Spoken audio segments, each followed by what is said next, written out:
Okay, last thing, almost there. Polygenic inheritance. What on earth does polygenic inheritance mean? I have no clue. Yeah, you do. No, not yet. I just asked that too. Oh, you did? Yeah. Almost. This is only going to take like 2 minutes. This one's easy. Polygenic inheritance. Polygenic. What do you think? Come on, you guys, you know what poly means? What's poly mean? Many? Many genes. And this is just when there's multiple genes that contribute to a trait.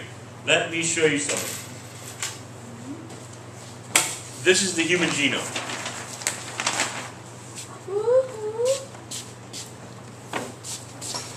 There are 23 different chromosomes, and on here are all of the different genes and traits that are on there.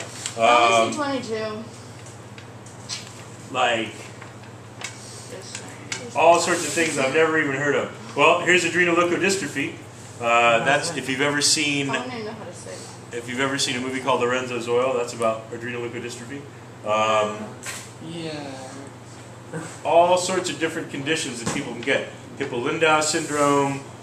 Here's a gene for obesity. Here's a gene for ovarian cancer, colorectal cancer. Different conditions. But the thing is, some...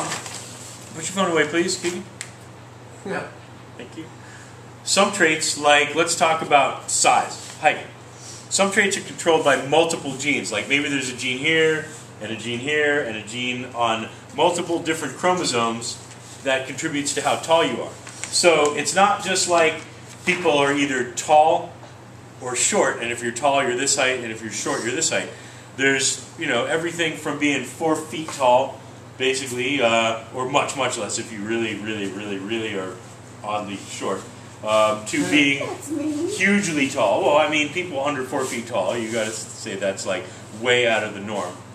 Not that there's anything wrong with them, I'm just saying, Or if there's people who are like 7 feet tall or taller. The thing is, there's like multiple genes, and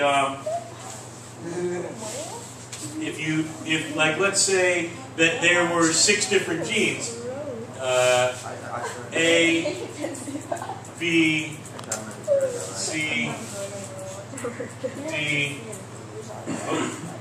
Does it take you that long to think of the lowercase? And this is kind of disturbing, isn't it? Let's say there were 6 genes that contributed to height.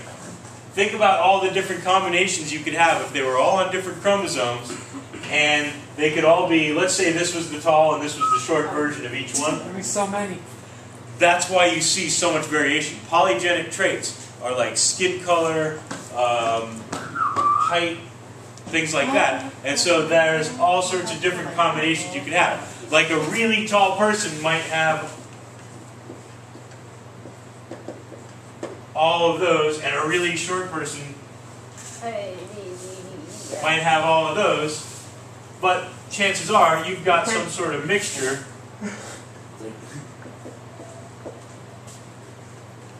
So are you writing this part down? Yeah.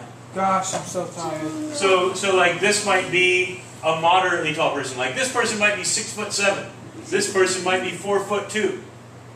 This person might be 5'10", and this person might be like 5'6". So it's like there's all sorts of different combinations is all when you have polygenic traits. Okay, so that's it for polygenic traits. We'll draw it to a close. Thank you very much for your attention. I am Mr. Arbach. Thank you. Deuces! You hit the red button.